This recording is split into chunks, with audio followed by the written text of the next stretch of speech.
Morning guys, welcome back to Mac Farms. We are busy today getting ready for first cut silage. We probably should have cut last week, but we're busy putting corn in.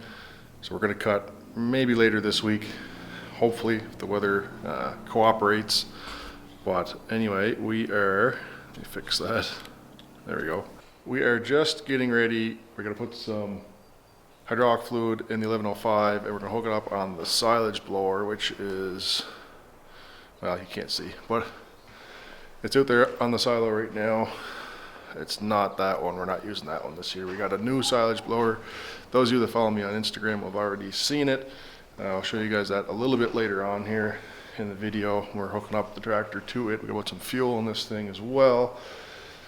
And yeah, just fueling stuff up, greasing stuff up, getting ready. So here we go.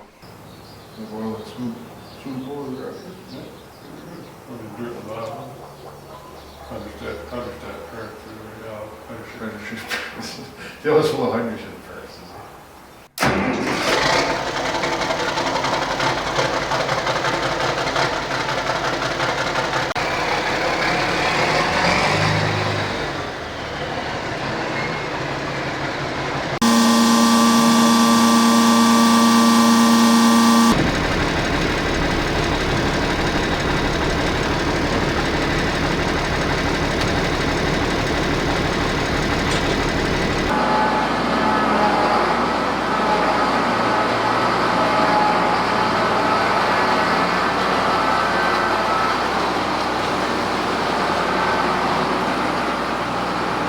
Dad's gonna turn that around and we're gonna fill her up with fuel.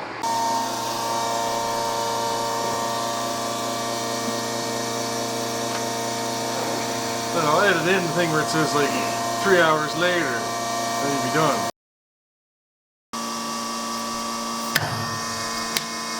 Well, up later, it's on board there.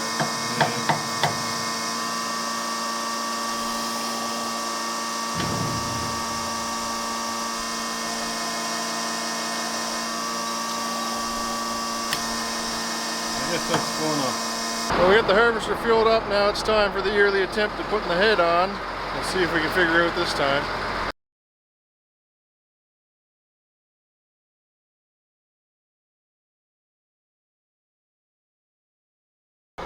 Alright, so there's a couple pins we need to put in, but the header is supposed to be on to put them in, and it's not on, so we're going to figure out a way to get them in, so maybe the header would be easier to go on there.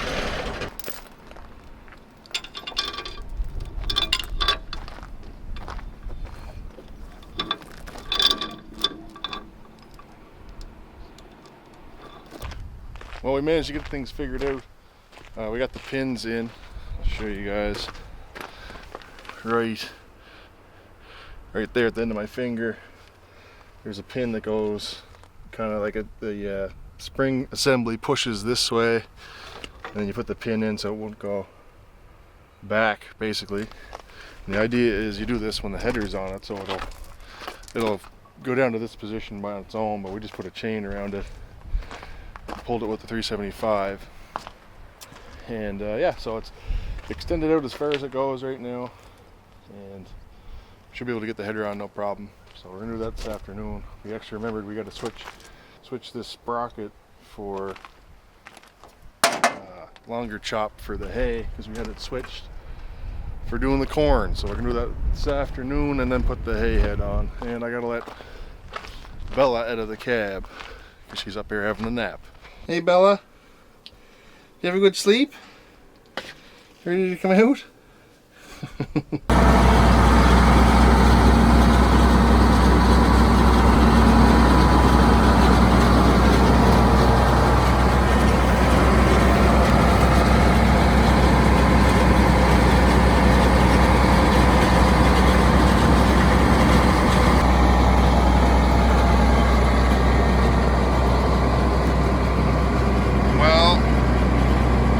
Those pins made can only be described as absolutely incredible. That was super easy. So one other thing we've been working on, kind of off camera a bit to be honest, but I put the mower on the white, so that's all ready to go. We were kind of tinkering around with it a little bit. I had to shorten up the PTO shaft that came with it to fit it on the tractor, so that's all sorted out. Everything's connected up as far as hoses and that go. When we ordered the mower, we ordered the extended skid shoes for the bottom of the cutter bar. Of course, you guys know we have lots of rocks, and we just wanted to make sure that that cutter bar was up fairly high. We don't need to cut, super close to the ground. Anyway, so we ordered the taller skid shoe package with the mower when we got it, but the thing was we had to put it on ourselves. It came just in a box. It didn't come at the same time as the mower, otherwise they would have did it. But turns out they actually sent us only half the kit.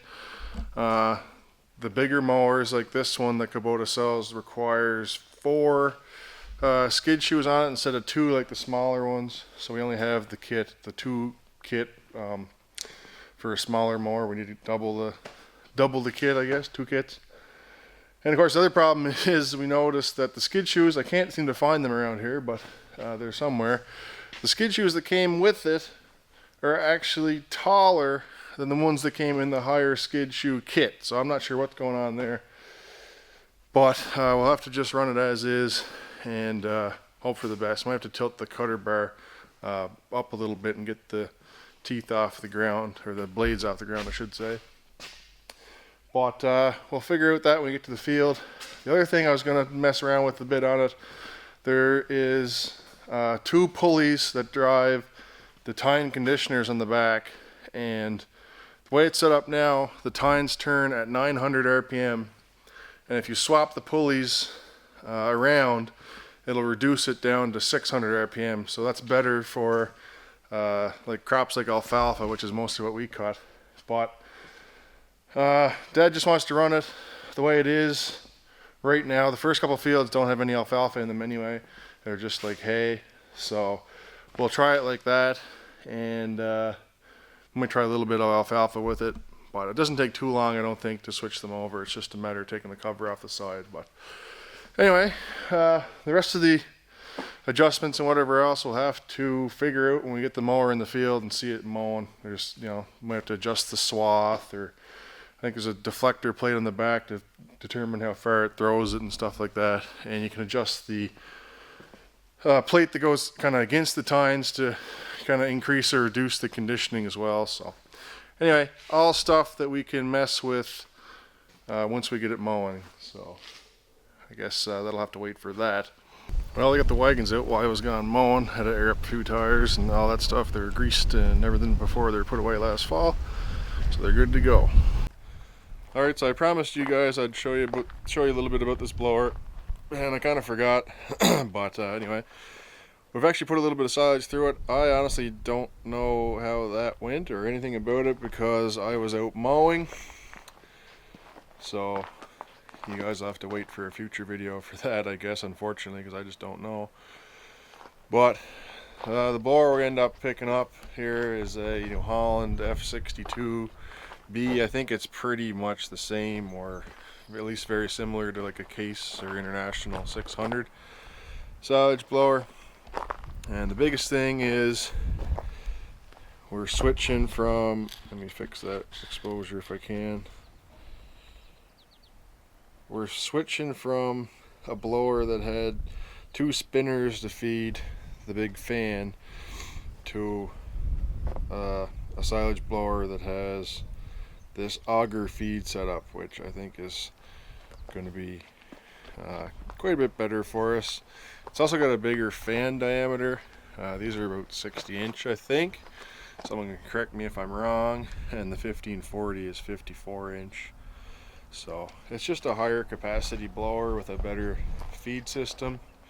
We picked this up in Ontario. I don't remember the name of the dealer that sold it to us, but that's the dealer that sold it new. If anyone is in that area, they can say, hey, Mac Farms silage blower came from there. So anyway, Bella's pretty excited about it, I can tell. What do you think? Something in it. So anyway, still running around 1105. That's kind of our main blower tractor unless something happens to it. But it's I'm guessing it's probably about 20 years old or so. It's probably from right around the time New Holland and Case merged. But yeah, it's in good shape. It's well taken care of. It's probably in better shape than the Gale that we have. You know, cosmetically and whatnot. So anyway, just wanted to show you guys that. And of course, you guys have already seen we put the head on the harvester, so that's, well, I can't lie to you guys, I've already used it, so obviously it's all ready to go. But anyway, I guess it's not much sense dragging out this video too much longer here. We got to get going on actually doing silage videos. I hate doing these getting ready videos, but there truly isn't much else going on leading up to silage other than getting ready for silage. So anyway, guys, thanks for watching. We'll catch you in the next one. The next video will probably be mowing, and you guys can check that out. Bella is still here. Here, you want to meet some people? Harry's coming too. This is Bella. She's the short hair one. And Harry is over here too. Where, Harry?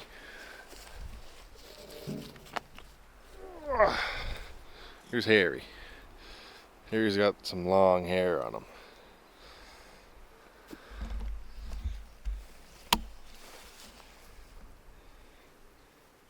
Anyway, you fellas don't hang around this harvester too much. Anyway, that's a good spot. Have to check it out in the morning, make sure there's none of them still lurking around. They'll go in the barn later anyway.